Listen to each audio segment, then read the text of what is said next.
مستحب قربانی صرف عید قربان کے دن ہی مستحب نہیں ہے، بلکہ بعض اور موارد میں بھی قربانی مستحب ہے۔ ان میں سے ایک عقیقہ فرزند ہے۔ جب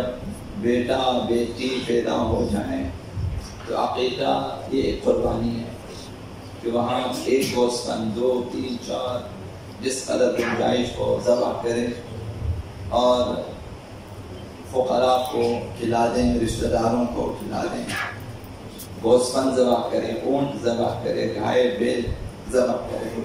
اور اہل محلہ کو کھلائیں، یہ بھی مستحب قربانی کی ایک قسم ہے۔ اور تیسری مستحب قربانی وہ گھر کی ساخت، جب کوئی گھر بنا لے یا گھر خرید لے تو یہ قربانی وہاں بھی مستحب ہے کہ ولیمے کے، جس کو ہم گھر کا ولیمہ کہتے ہیں،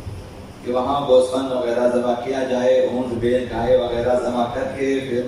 دوسروں کو کھلا دیں، کھانا کھلانا، یہ مستحب ہے۔ عید قربان کے دن جب آپ قربانی کریں تو مستحب ہے اور بہتر ہے کہ جب تک اپنی قربانی کے گوشت نہ کھائے اس سے پہلے کچھ نہ کھائے، ناشتہ نہ کرے، آپ فاقے سے رہیں تاکہ کہ آپ کا گوشت ذبح ہو جائے، پھر اس کا تھوڑا سا گوشت پکا کے پہلے خود کھا لیں۔ یہ مستحبات میں سے حضرت آبا امیر المومنین علی بن ابی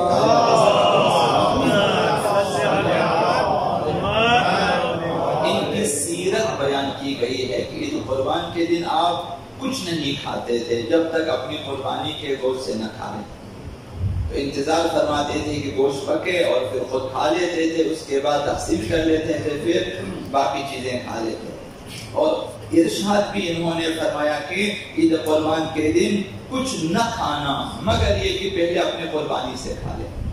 جو قربانی آپ کریں اس سے پہلے کھا لیں اس کا گوشت، اس کے بعد فرمایا اگر قدرت رکھتے ہو، توانائی رکھتے ہو تو قربانی کرو، پہلے اپنے قربانی کو سے کھاؤ۔ بعض لوگ شاید یا بیماری کی وجہ سے یا مثلا توانائی نہیں رکھتے، انتظار کریں، وہ مجبور ہے۔